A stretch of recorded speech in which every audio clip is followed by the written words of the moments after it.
the great Te Māngai Pāho Video Challenge. All you have to do is create and share a video that best promotes Te Reo Māori.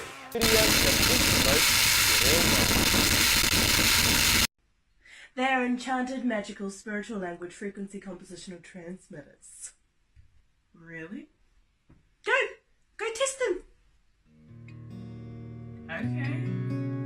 Me haere au. He pōura mai te munga ukarere, ka reka he tapu ai.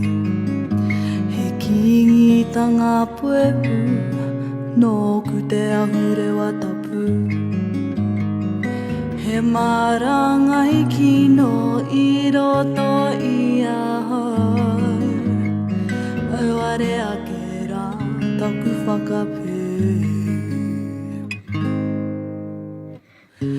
Parea na ia me tonu ki o rātou tikanga kuru pena whakatonga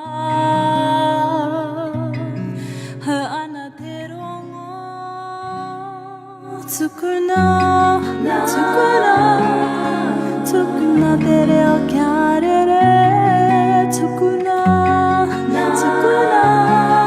tauri tikanga hei ahara ngā kupu tāwai tukuna te awha he kiri horopu nōku.